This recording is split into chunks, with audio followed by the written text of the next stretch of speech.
Bloomberg Audio Studios. Podcasts, radio, news.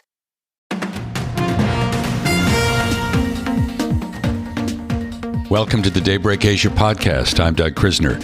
We begin with the results from the world's most valuable publicly traded company. After the bell, Nvidia posted third quarter numbers above estimates, and the company gave a strong forecast for revenue in the current period. Sales are expected to be about $65 billion, and gross margins are expected to reach the mid 70% range.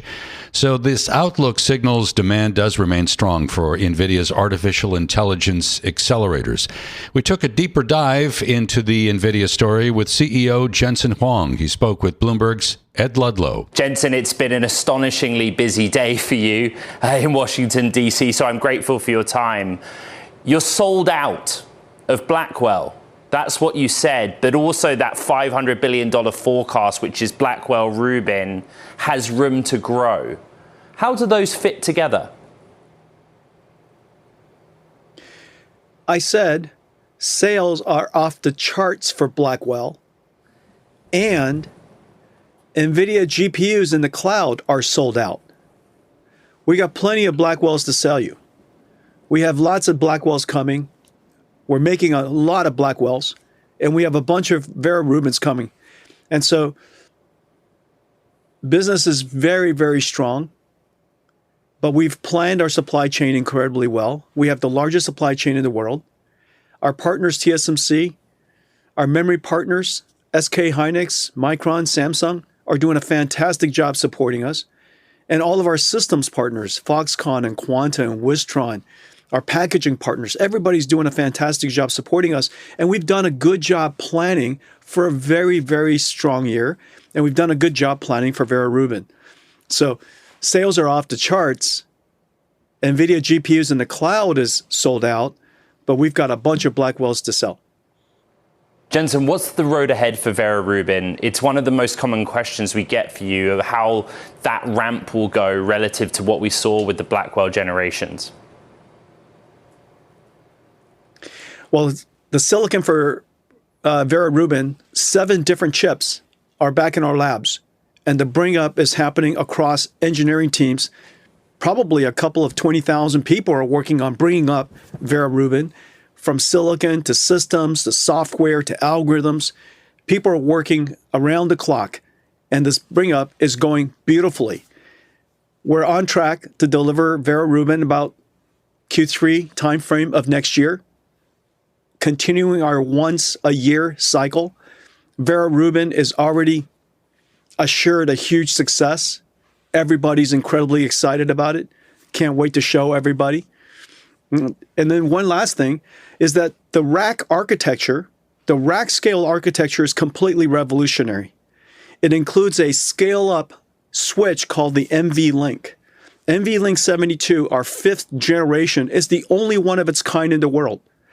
This rack architecture, which is incredibly complex, started with Grace Blackwell, then Grace Blackwell Ultra. It is transition to Grace Blackwell Ultra is incredibly seamless. The same rack scale architecture is going to be used for Vera Rubin. And so the supply chain is all used to it. This complexity that we enjoyed with Grace Blackwell transition, we're now incredibly smooth running. And so I think Vera Rubin is going to be just really smooth, and we're going to ramp it really hard. Jensen, I tried to go through what the CFO Colette Kress said about China. In the quarter gone, it seemed like there was not meaningful H20 sales because the demand wasn't there, even if you were permitted to sell H20. And then in the current period and going forward, Nvidia seems committed to working with both the United States and China to sell what Colette called more competitive compute. Where do we stand with that? And could you just clarify what Colette was talking about in the current state of play for China? The most important thing she said is that we've said for some time now, our forecast for China is 0. All of our forecast, the guidance that we showed, 0. We should start. That's the most important thing that she said. She also said that effectively China is a very important market to us. It's very important to the United States. It's very important to China. we would love the opportunity to be able to re-engage the Chinese market with excellent products that we deliver and to be able to compete globally. The Chinese market is very large. This year, my guess is probably about $50 billion.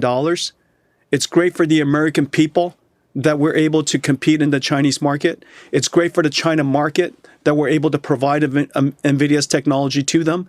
It's great for the rest of the world as Chinese software companies and Chinese open source models leave China and are used all over the world.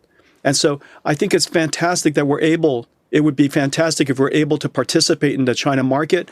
But for now, we should just assume our NVIDIA's forecast for China market is zero. We're going to continue to engage the U.S. government, continue to engage the China government to advise them and to encourage them to allow us to go back and compete in the open market. And so until then, we should assume zero. Jensen, during the call, the US Commerce Department issued a statement saying that you are now permitted to export up to 35,000 Blackwell chips each to both Saudi's Huang and to the UAE through G42. But there are some requirements that the US has of you, in particular around controls of preventing tech transfer to China through the Middle East. What can you tell us about your understanding of what the US government's asking of you there? That element has been around for a long time, is to prevent diversion. Of course, over the years, people have speculated about diversion. We've chased down every single concern, and we've repeatedly tested and sampled data centers around the world and found no diversion. And so this is an area that will continue to be rigorous on. And there's a lot of different ways to comply. And one of them, of course, is to have it be run by American cloud. Another way is just to make sure that we have measures put in place, whether technology or processes, to ensure that no diversion happens. Jensen, the number one question I get for you is always about energy. How severe is the energy shortage in the context of AI expansion? And would you talk a bit about power and whether power is a bigger constraint for this build out than the chips themselves? When you're growing at the rate and scale of NVIDIA, remember we're growing some 60% a year. Just quarter to quarter growth of our company is $10 billion. We grew an entire size of a company just in one quarter. And so the scale and the rate at which we're growing, everything's a challenge, which is the reason why NVIDIA has to be world-class at our supply chain, working with incredible providers and suppliers like TSMC and the memory partners and all of our systems partners, but also working downstream to work with energy providers, power generator companies, all of the land, power, and shell providers, so that we could make sure that as we launch into the marketplace, as we deploy into the marketplace, land, power, and shell will be ready for us. One of our great advantages is that we have such a large network of go-to-market. We're in every single cloud. Every single cloud service provider is a customer of ours. We're in every single GPU cloud. And so we have a large network, and not to mention OEMs, not to mention all around the world. Our customer base, our network of partners is so large that we will find nooks and crannies of power in large scale, medium scale, small scale in different parts of the world. And so this is a huge advantage of ours. And it stems from the fact, Ed, that NVIDIA's architecture literally runs every model. And yesterday, we announced a big news with Anthropic.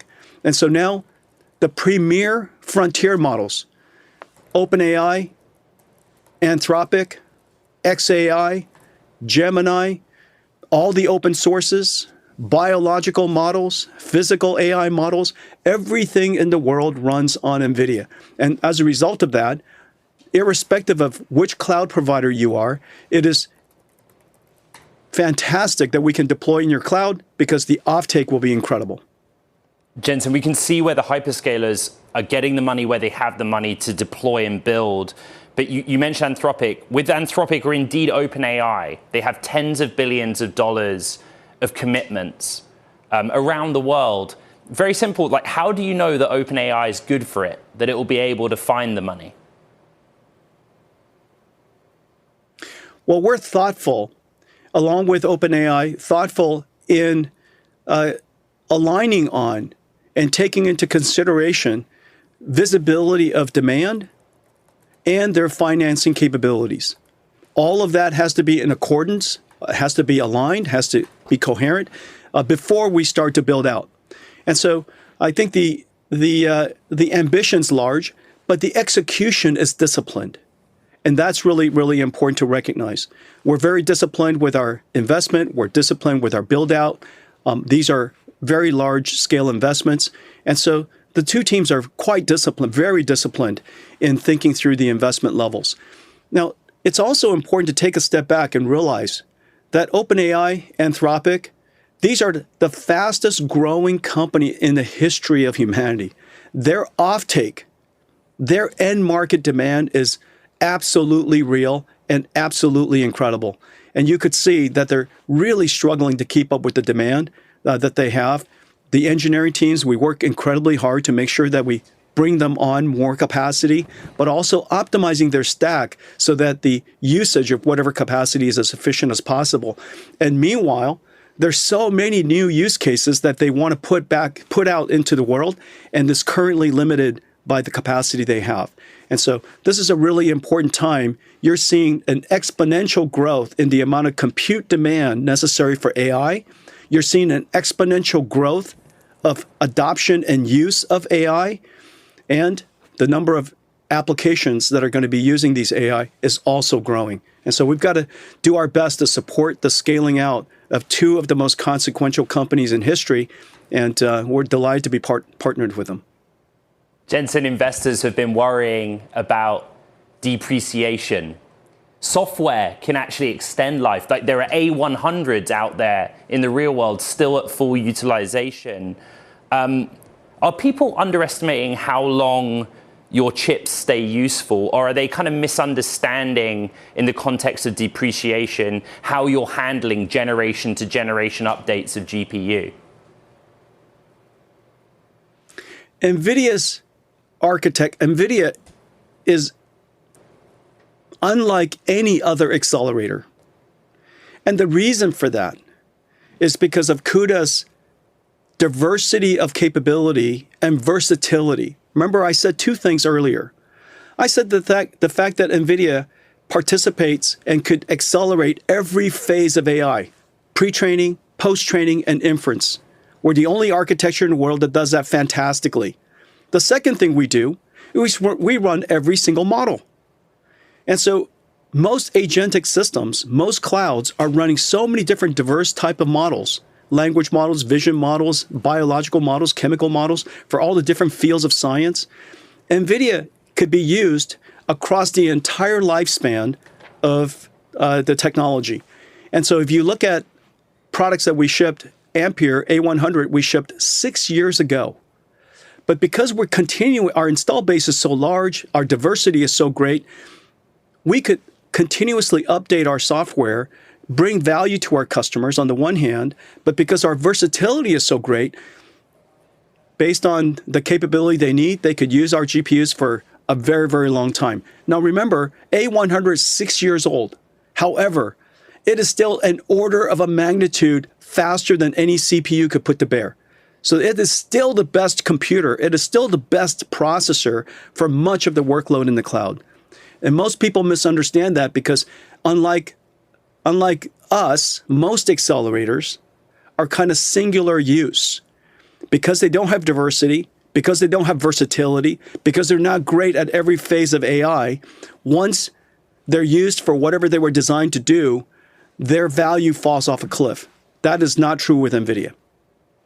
Jensen, my final question is a point of clarification, if I may. You were asked on the call about content and Nvidia's contribution to any given piece of AI infrastructure. And what you said was Hopper around 20 to 25, Blackwell about 30. Were those figures billions of dollars in dollar terms on a 1 gigawatt data center, or were you talking about percentages of total cost? Oh, thank you. Billions of dollars. Billions of dollars. Yeah. And so for our Vera Rubin system, a 1 gigawatt data center is probably something along the lines of 50 to 55. And NVIDIA's contribution is probably about 35 of that.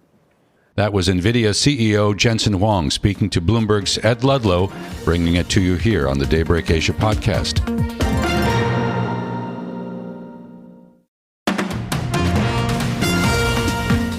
Welcome back to the Daybreak Asia podcast. I'm Doug Krisner. On Wednesday, President Trump renewed his attacks against Fed Chair Jay Powell. Trump said he would love to fire him for not lowering interest rates as much as the president would like. And Trump suggested he would fire Scott Bessent if the Treasury Secretary doesn't help secure lower interest rates. Well, importantly, the Treasury Secretary has no influence on the Fed, although Bessent is leading the selection process for the next Fed chair to replace Powell when his term expires in May 2026. Also today, we got minutes from the last Fed meeting, and they were a little hawkish. Policymakers were divided. Several were against lowering the Fed's benchmark rate last month, and many said it would likely be appropriate to keep rates steady for the remainder of this year.